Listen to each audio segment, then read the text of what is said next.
De quoi je me mail sur rmc.fr, François Sorel. Un grand merci d'être là, de quoi je me mêle, l'actualité des nouvelles techno. Et en ce 1er février 2019, je vous propose encore une fois de nous intéresser au CES de cette année, qui a eu lieu en janvier. On a beaucoup parlé sur RMC, sur 01net TV, mais il est toujours très intéressant d'avoir l'avis d'un vrai spécialiste du CES. Et ça va être le cas maintenant. Regardez, si vous êtes avec nous en vidéo, cet endroit incroyable, le CES de Las Vegas, avec des centaines de milliers de visiteurs chaque année, toutes les grandes marques, tous les constructeurs d'électronique grand public qui sont là. Et c'est toujours évidemment très compliqué pour nous, journalistes, d'analyser un petit peu ce CES parce qu'il y a tellement de choses à voir, tellement de choses à vous raconter qu'on est obligé de faire un petit filtre. Mais ce qui est intéressant, c'est justement de prendre un peu ce recul et de nous y intéresser une dernière fois avec Olivier Zrati qui est là. Bonjour Olivier. Bonjour. Merci d'être là comme chaque année. Ça devient une petite habitude maintenant que j'apprécie énormément. Olivier, qui est auteur, tu écris des livres aussi, et surtout, tu ponds chaque année ce grand rapport du CES, qui est un fichier qui fait 42 mégas, je crois, ou 48. Le fichier, oui, j'ai deux versions. C'est un énorme fichier PDF. 416 pages. Voilà, 416 pages. Et que tout le monde, et voilà, tout le monde peut télécharger. Vous allez sur le site d'Olivier, c'est exactement oezrati.net. Voilà, tout simplement. Sans laisser d'email. Voilà. Tu cliques, ça télécharge. Voilà, oezra.net. Alors, vous avez plein d'infos sur le CS, mais aussi ce rapport que vous pouvez télécharger. C'est intéressant parce qu'on va y revenir tranquillement et nous intéresser non pas à tout ce que tu dis dans ce rapport, parce que c'est un peu compliqué, puis on laisse tous ceux qui sont intéressés de le découvrir tranquillement, mais plutôt les tendances. Et ces tendances, on en a déjà parlé ici même. C'est vrai que c'est l'automobile connectée, c'est l'intelligence artificielle, c'est la télévision, mais c'est toujours intéressant d'avoir un petit peu ton regard là-dessus. On va peut-être commencer par les équipementiers, les constructeurs automobiles qui évidemment investissent ce CES. D'année en année, ils sont de plus en plus présents.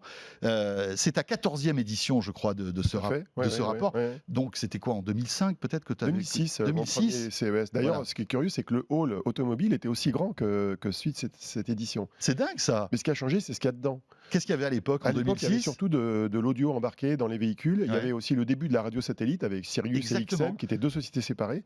Et c'est ça qu'on parlait plutôt de la hi-fi, on va dire, et un peu de la navigation. Et le GPS, et du GPS. avant le smartphone. C'était avant le smartphone. Donc en fait, il y avait des solutions de GPS propriétaires qui utilisaient les technologies satellites classiques, et c'était intégré dans ce qu'on appelait les PND, Personal Navigation Device. Exactement. Voilà. C'était tout ça.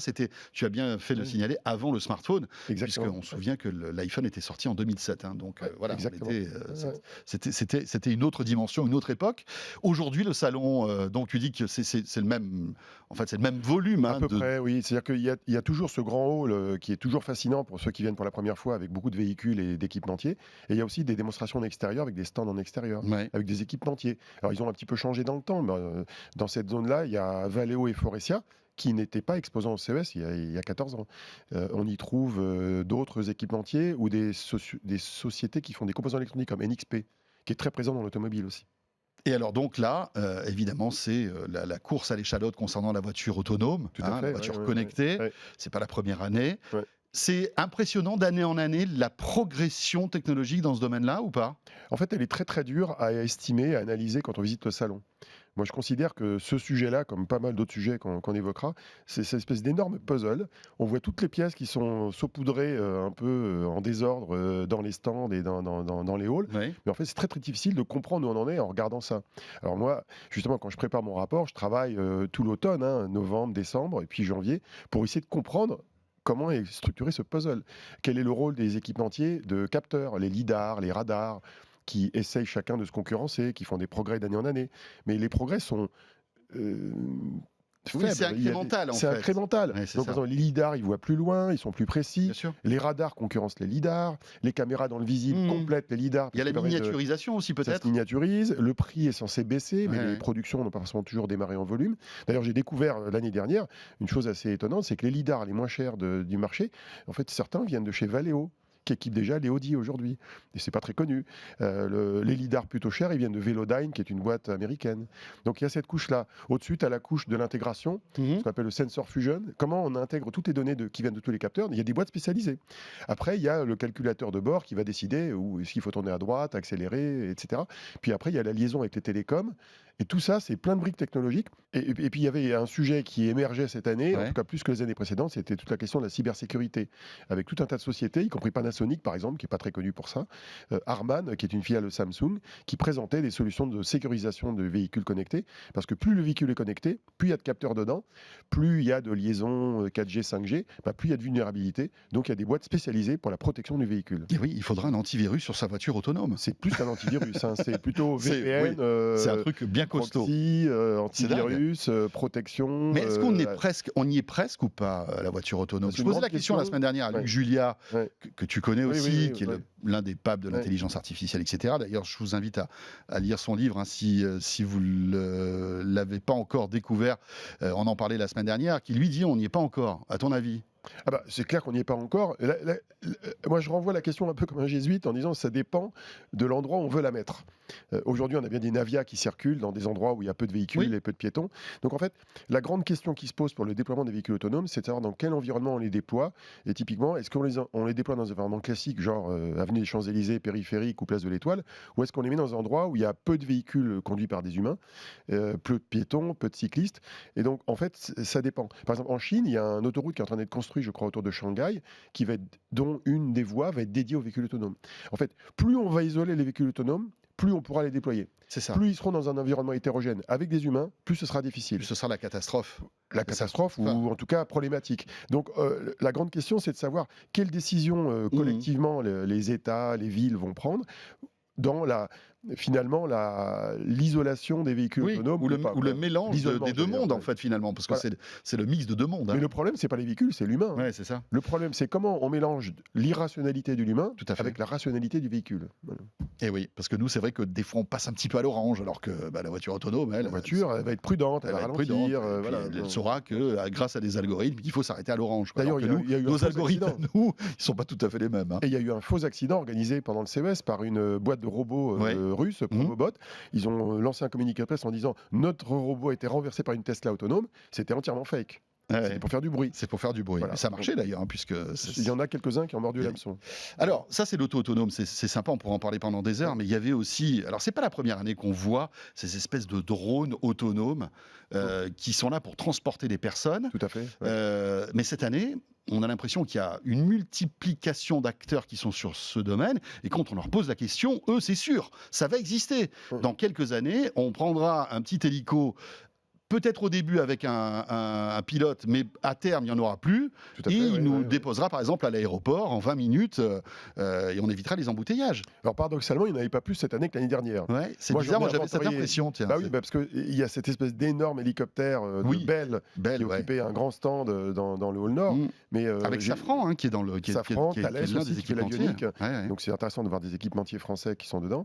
Mais il n'y en avait pas plus que l'année d'habitude. L'année dernière, il y avait Volocopter qui était présent en extérieur, il y avait un autre Surefly qui avait un autre drone et ils étaient parvenus. En fait, il y a Boeing et Airbus qui sont sur le coup aussi. Alors moi j'ai identifié 100 projets de cette nature en tout dans le monde. Et on est un peu comme dans la ruée vers le véhicule au début du XXe siècle ou le début de l'aviation au début du XXe. Il y a des dizaines et des dizaines de startups dans le monde entier, dans des pays assez improbables d'ailleurs dans certains cas, qui veulent créer des drones, des avions qui décollent verticalement, qui volent plus ou moins vite, qui ont une autonomie plus ou moins grande. Et il y a une certaine rationalité derrière ça, à savoir que décarboner tout ou partie du vol aérien est intéressant. Les moteurs électriques... parce que tout est électrique, on est d'accord là. En général, la propulsion est électrique. L'énergie primaire, elle n'est pas forcément. L'énergie peut venir justement d'une turbine à gaz. Le Bell est hybride, je crois d'ailleurs, non? Lequel? Le Bell. Alors le Bell, il est censé être commercialisé le jour où il marchera dans une version uniquement sur batterie et une autre avec une turbine à gaz de Safran qui va produire après l'électricité avec un générateur. Donc les deux peuvent fonctionner. L'intérêt de la turbine, qui est promu par Safran, c'est que ça augmente l'autonomie. parce qu'on met du kérosène, ou je ne sais pas trop quelle forme de kérosène dans l'aéronef, et ça lui permet d'avoir une autonomie qui est au moins double ou triple Donc de il y a celle quand des même une batteries. empreinte carbone, parce que ce kérosène, il faut Oui, le brûler. mais l'intérêt, même dans le cas d'une turbine à gaz, c'est que ça fait beaucoup moins de bruit qu'un hélicoptère ou un avion. Les moteurs électriques sont très silencieux, et ce qu'imaginent certains futurs utilisateurs ou organisateurs de villes intelligentes, c'est de se dire peut-être que pour les transports entre les aéroports et les centres-villes, pour une clientèle probablement relativement fortunée, comme on le fait en hélicoptère à Monaco Oui, de pour aller à l'aéroport Cannes de Nice, Oui, bien sûr. eh bien ça pourra se développer. C'est probablement pas destiné à Oui, devenir mais très très grand tu vois ce que public, tu mais dis, c'est intéressant. c'est intéressant parce que le projet Bell, il y a Uber qui s'est adossé au projet. Effectivement. Et on peut se dire, Uber, bon, c'est quand même le transport aujourd'hui grand public. Oui. Hein, et c'est intéressant parce que eux imaginent que, par exemple, vous êtes, je ne sais pas moi, ici à RMC, vous devez aller à Roissy-Charles de Gaulle, eh bien vous allez prendre une voiture qui va vous emmener à un petit héliport qui sera peut-être en haut d'un immeuble. Et là, à partir de là, vous prendrez cet hélicoptère autonome qui vous emmènera à l'aéroport. Alors, la grande question qui se pose, c'est finalement, c'est pas tant l'aéronef en tant que tel, parce que techniquement, il n'y a pas d'obstacle majeur. Ça peut voler, il y en a qui volent. Psychologiquement, il faut s'y préparer. Il faut se dire, l'hélicoptère pose les mêmes questions psychologiques, et ça fait du bruit, il y a aussi des hélices. Oui, mais tu as quelqu'un qui conduit. Tu te rassures quand même en disant que tu as un pilote qui. Voilà. Oui, mais la plupart, de ces drones, ils vont démarrer avec un pilote. Mais à terme, ils imaginent qu'ils enlèveront le pilote. La grande question, elle se pose sous la forme suivante. C'est, il faut faire évoluer les infrastructures dans les villes. Parce que c'est pas le tout de dire ça va décoller de partout. On a bien vu les hélicoptères qui décollaient au haut des tours de New York, ça s'est arrêté parce que c'est compliqué en termes de sécurité. Donc il faut aménager les villes pour recevoir ces aéronefs. Ça, c'est le premier point. Deuxième point, il faut gérer l'aiguillage aérien quand même. Il faut faire en sorte que tous ces aéronefs, ils volent et ils ne se rentrent pas les uns dans les autres. Il faut gérer la sécurité.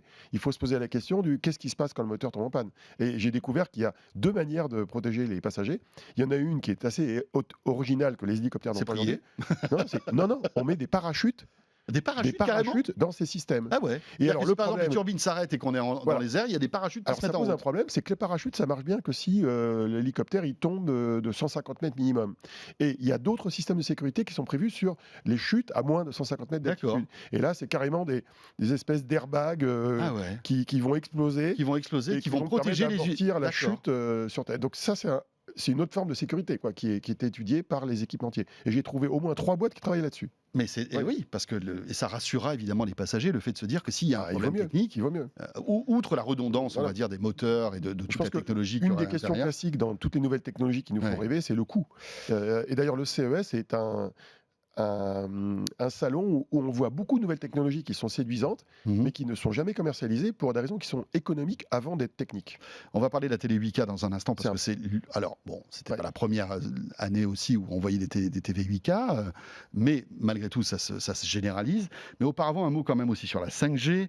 Alors, c'est aussi le coup d'envoi de la 5G, ça sera peut-être le Mobile World Congress, qui est le salon des télécoms, mais malgré tout, beaucoup d'acteurs se positionner sur la 5G.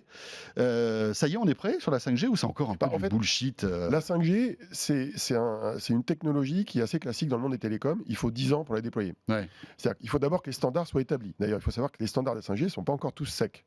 Premier point. Deuxièmement, c'est pas encore véritablement tout défini. Il y a plusieurs morceaux, il y en a qui sont définis, d'autres qui le sont moins. Ça, c'est le premier point. Le deuxième point, c'est qu'il faut créer l'infrastructure du côté des opérateurs. Il faut créer les composants électroniques du côté des terminaux. Il faut créer des composants électroniques aussi pour les bornes, tous les systèmes d'accès locaux. Et ce qu'on voit quand on visite un salon, et ce sera pareil à mon avis à Barcelone, c'est ce qu'on voit apparaître, c'est d'abord les composants, et on les a vus l'année dernière, les premiers arrivés.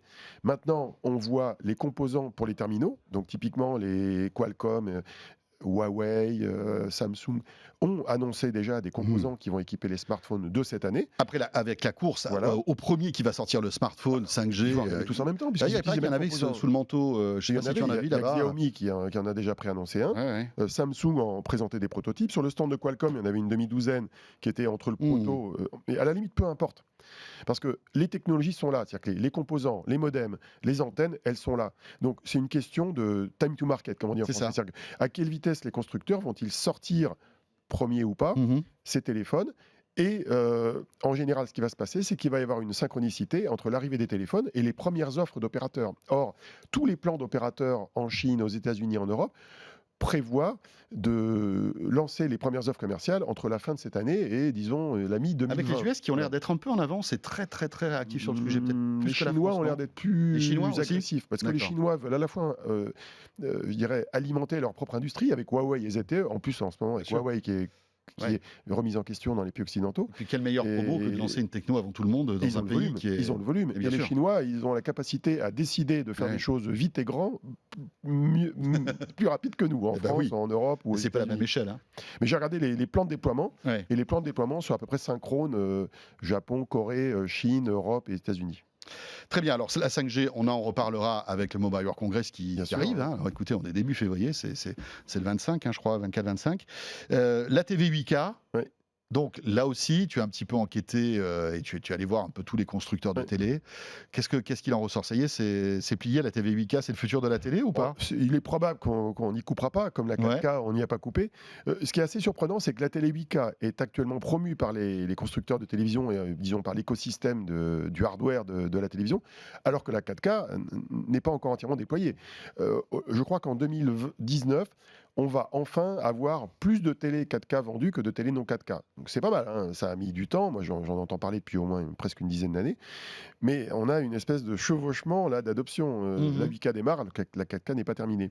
Il y a une grande question qui se pose sur la 8K, c'est finalement par où va-t-elle démarrer et où est-ce qu'elle a du sens? Elle a un impact énorme, c'est que pour qu'elle ait du sens dans une télévision, pour des raisons liées à la physiologie de l'œil, il faut que l'écran soit plus grand. Donc, ce qui est très étonnant, c'est de voir que finalement, les constructeurs de télévision qui présentaient des télé 8K au CES démarraient au minimum à 65 pouces. Et genre Sony, ils ont annoncé jusqu'à 98 pouces. À 98 pouces, c'est quand même 2,50 m. Hein. C'est-à-dire qu'en dessous de 65 pouces, la aucun 8K sens. n'a pas vraiment de sens. Quoi. Ça C'est-à-dire n'a que aucun l'œil sens. humain, Ouais. ou alors il faudrait être collé à la télé, mais ce qui est rare quand Alors même. justement, je me suis posé la question dans quel cas on a l'œil collé à l'écran. Hein. Ouais. Et il y a deux cas où c'est pertinent, mais ce ne sont Chez pas des toi. marchés de volume. Non, moi pas forcément. Enfin si Bah on oui, utilise attends. la télé Tu me comme disais juste avant que tu avais une moniteur. grande télé qui te servait de moniteur Oui, maintenant pour mais travailler. voilà, je travaillais sur un moniteur télé, Ouais. mais ça a un intérêt dans des marchés de niche. Il y a un, la radiologie, dans la santé. Et oui. Et il y a deux, les musées. Parce que si tu présentes une œuvre d'art sur un musée, en mode portrait vertical, Oui. Si et tu veux en garder général, une œuvre, oui. on la regarde de près, on la regarde de loin. Mais bon, le marché du musée n'est pas le même que le marché de l'équipement de la maison. Après, il y a les casques de réalité virtuelle ou augmentée, surtout virtuelle, où on commence à voir apparaître les premiers écrans 8K, comme dans les écrans Pimax, dans le casque Pimax de chinois. Ouais. Et qui permettent une meilleure immersion, on voit plus les pixels. Et comme on regarde l'écran de près et qu'on ouais. est sur un angle de vue assez large, ça a tout à fait du sens. Donc en fait, il n'est pas impossible que la 8K se développe à des endroits pas forcément attendus et que les constructeurs, eh bien, poussent ces grands formats. Ils ont intérêt à pousser les grands formats parce que ça permet d'augmenter un peu le prix moyen des télévisions, comme ils l'ont fait sur la 4K. Il faut savoir que la 4K a contribué à l'augmentation de la taille moyenne des écrans vendus dans le monde de 1 pouce par an depuis 10 ans. Oui, mais incroyable. le paradoxe, c'est qu'on assiste aussi à une dégringolade du prix des télévisions. Exactement. C'est-à-dire qu'aujourd'hui, on a des 65 pouces pour 500 €. Alors, à ce qui fait. était inenvisageable il y a encore 2 Exactement. ans. Et ça va coûtait une continuer. fortune. J'ai découvert, en analysant les processus de fabrication, ça c'est pas au CES que tu le vois, j'ai découvert qu'en fait les nouvelles usines qui vont être construites par LG, Samsung et les autres qu'on appelle les 10,5G, c'est un niveau de génération, ils vont fabriquer des dalles beaucoup plus grandes pour découper les écrans dedans. Ouais. Et ces dalles, elles vont être optimisées pour le 65 et le 75 pouces. Donc, ça coûtera encore moins cher. Voilà, et elles ne seront pas optimisées pour le 55 pouces, qui est l'optimisation actuelle des FAB qu'on appelle 8,5G. Donc en fait, ça va encore tirer vers le haut la taille des écrans qui vont être vendus. Et le bas, le prix. Et le sans prix, doute. exactement. C'est ça. Voilà pour les télés. Un mot quand même d'intelligence artificielle. Parce que partout, hein. tous ces sujets qu'on évoque, Oui. c'est l'intelligence artificielle. Voilà, enfin, tous ces algorithmes qui permettent en fait ou d'optimiser une qualité d'image. Hein, c'est ce qu'on Tout à voit fait. sur la 8K Tout à avec fait. Samsung. Hein, Pas que, tout le monde s'y est mis. Hein. Tout le monde s'y Parce met. que les algorithmes sont publics en fait. Les algorithmes d'augmentation de la résolution des images, ça se trouve dans le monde de la recherche. On appelle ça Super Resolution. Ça existe depuis 2 ans et tout le monde l'utilise. Ouais. Ouais, et en fait, Ça cette marche toujours intelligence bien, d'ailleurs. artificielle, c'est un peu sa présence était invisible, mais c'était partout. Alors, il y a en un fait. endroit où il était très visible quand même. Je considère que sur le CES, 90% de l'IA, c'était la commande vocale. Eh oui. Avec la bataille homérique entre Amazon et Google qui se battaient en présence sur le salon. Il y en a un qui a gagné ce CES ou pas, à ton avis? Je ne sais pas où c'est, est-ce que tu verras s'il y en a un qui a gagné. D'ailleurs, c'est trompeur parce que la visibilité de Google est meilleure que celle d'Amazon, parce qu'ils font un surinvestissement marketing, Oui. alors que dans la réalité, c'est Amazon qui est largement numéro 1 devant Google. Mais par contre, Google progresse plus vite qu'Amazon. Donc la bataille n'est pas terminée. Elle est pas terminée. Ça va être un duopole. D'ailleurs, la question qui se pose, c'est plutôt ceux qui ont perdu, ça c'est sûr, c'est Microsoft et Cortana, Apple avec Siri. Ils sont un peu invisibles, quoi. Bon, c'est clair. Et puis en plus, Apple est complètement étanche à la communication du CES. Hein. Ils étaient présents que sur une affiche publicitaire. Oui, qui était pas loin de mon hôtel, je l'ai bien vu. Voilà, c'était en fait, ils mettaient en avant le fait que eux, leurs données personnelles n'étaient pas partagées et elles appartenaient en fait à l'individu. Une partie des données personnelles sont dans le cloud chez Apple. Bon, donc, évidemment, il y a quand même des vulnérabilités. Juste pour terminer, un mot sur la réalité virtuelle. Moi, je me souviens, il y a encore deux ans, c'était vraiment la grande star de ce CES. On a l'impression que le soufflet est en train de retomber, non? On voit moins de masques de réalité virtuelle. Si, on en voit. Ce qui est intéressant, c'est de voir les moins connus. C'est-à-dire qu'au CES, évidemment, tu vas avoir du Oculus Rift avec les déclinaisons, tu verras du HTC Vive, qui sont les deux les plus connus. Du côté de la réalité augmentée, on commence à voir des Magic Leap, j'en ai vu sur des stands français d'ailleurs.